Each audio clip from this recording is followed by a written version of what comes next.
শুভ সকাল বন্ধুরা, আমার নতুন ব্লগে সবাইকে স্বাগত।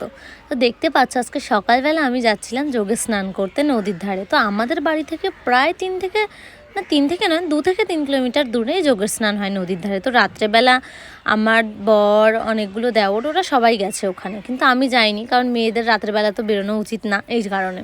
তো সকালবেলা আমি, আমার একটা শাশুড়ি আর আমার ননদ, আমরা একসাথে যাচ্ছিলাম। তো দেখো পেছনে তোমরা যে দেখতে পাচ্ছ না, জল জল মতো ছোট্ট ছোট্ট ভেড়ি মতো, ওগুলো হলো বাগদা চিংড়ির চাষ করা হয় ওইসব ভেড়িতে। আর এই ছোট্ট ছোট্ট বাসাগুলো দেখতে পাচ্ছ, ওই বাসাগুলো হলো ওখানে থেকে আর কি ছোটো ছোটো ঘর মতো করা, রাত্রেবেলা চকি দেয় যে চুরি করছে কিনা কেউ। আর সামনে যেগুলো তোমরা দেখতে পাচ্ছ, এগুলো হলো মেলে, যেগুলো দিয়ে আর কি মাদুর বোনা হয়। আর এগুলো কাঁটা গাছ, যেগুলো নোনা জলেই শুধু দেখা যায়। তো ওই সামনে যে বাড়িটা দেখতে পাচ্ছ, ওনারা হয়তো এখানে এসে বসত বাড়ি তৈরি করেছে, দেখেই মনে হচ্ছে। আবার তেঁতুল গাছও ছিল একটা। আর সামনে তোমরা যেটা দেখতে পাচ্ছ, এটা হলো ওড়া গাছ। নোনা জলে এই ওড়া গাছ দেখা যায়। এগুলো হলো ম্যানগ্রোভ উদ্ভিদ, এতে ঠেসমূল শ্বাসমূল দুটোই থাকে। আর এই যে সামনে একটা দাদু মানে জমিতে আর কি ধানে ওষুধ দিচ্ছিল, ওনার ধানটা প্রায় ফুলবো হয়ে গেছে, তখন মনে হয় যাতে পোকা না ধরে সেই কারণেই হয়তো ওষুধটা দিচ্ছে। আর এই মাঠে এসে যে আমি এত কিছু দেখতে পাবো কখনোই ভাবিনি। ছাগল, গরু, মুরগি, এমনকি হাঁসও দেখেছিলাম। তার মধ্যে দেখো ছোট্ট ছোট্ট মুরগির বাচ্চা এখানে ওর মায়ের সাথে খেলা করছিল। তো আমরা যাচ্ছিলাম, তা দেখে যেন ওদের একটুও ভয় নেই। আমার পাশ দিয়ে আমার পাশ দিয়ে ওরা যাচ্ছে, আমি ওদের পাশ দিয়ে যাচ্ছি, তাও একটুও নড়ছিল না। আর এই যে ঘরটা দেখছো, এটা হলো যারা এখানে থাকে আর কি, থেকে আর কি ঘের করে, মানে ওই ভেড়িতে মাছ চাষ করে তাদের ঘর, তারা এখানে থেকে আর কি চকি দেয়। কিন্তু এখন যেহেতু অন্যান্য সময় নদীর জল তো মিষ্টি থাকে না, নোনতা থাকে, তো এই সময়টা মিষ্টি জল আসে, যে কারণে সবাই ধান চাষ করে।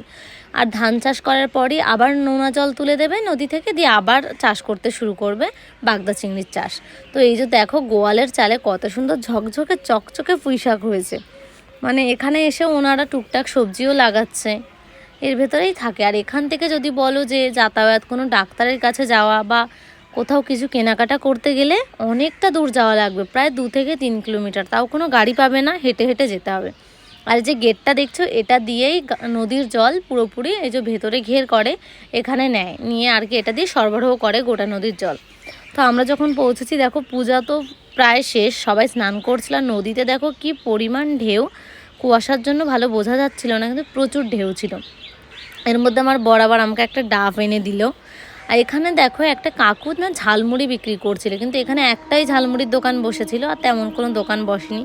আর সকালবেলা সবাই যেহেতু স্নান করতে এসেছে, সবাই তো আর কি না খেয়ে এসেছে, যে কারণে ওই ঝালমুড়ির দোকানে প্রচণ্ড ভিড় লেগেছিল। তো দেখো আমাদের প্রসাদ নেওয়া শেষ, আমরা বাড়ি যাচ্ছিলাম।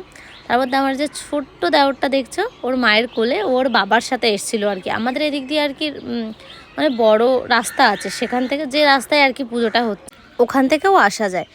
তো আমরা এসেছিলাম আর কি এই ভেড়ির ভেতর দিয়ে রাস্তা আছে, তাড়াতাড়ি চলে আসা যায় এখান থেকে। সামনে একটা ছাগলের দুটো কিউট বাচ্চা হয়েছে দেখো। আর এটা হলো ঘুনি আর কি, যেটা দিয়ে আর কি মাছ ধরা হয় ঘের থেকে।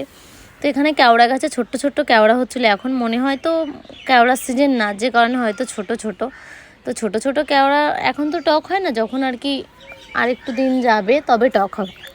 তবে কেওড়ার টক চিংড়ি মাছ দিয়ে খেতে ভীষণ সুন্দর লাগে। তোমরা কারা কারা খেয়েছো অবশ্যই কমেন্ট করো। আর এটা হলো আমাদের ক্ষেত, এটা আমাদের বাড়ির ভেতরেও ক্ষেত আছে, কিন্তু এটা হলো কি মাঠের মধ্যে। তো দেখো খেজুর গাছগুলো একটু করে কেটেছে। তো খেজুর গাছ কেটেছে তার কারণ হলো শীতের যেহেতু সময়, সামনে আর কি রসের ভাড় বসাবে।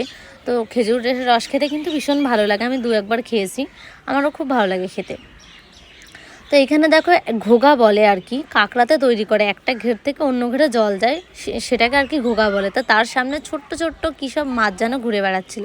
আর এগুলোকে দেখে তোমরা আবার সাপ ভেবো না, এগুলো হলো খুরকুন্ন মাছ, এগুলো অনেকটা সাপের মতোই দেখতে।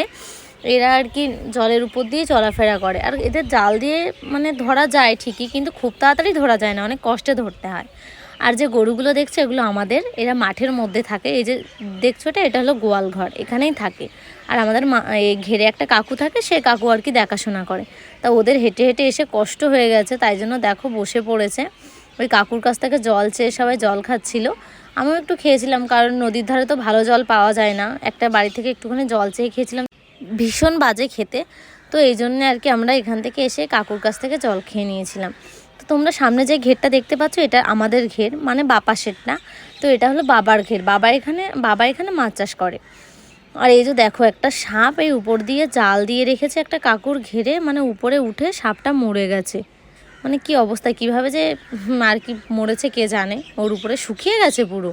তো দেখো আমার বাড়ি ওই যে দেখা যাচ্ছে, আমি বাড়ি গিয়ে তোমাদের সাথে আবার দেখা যাচ্ছে। তো ফাইনালি আমি বাড়ি চলে এসেছি। দেখো টাটা সবাই, আজকের ভিডিও তো এই পর্যন্তই, সবাইকে টাটা, আবার দেখা হবে অন্য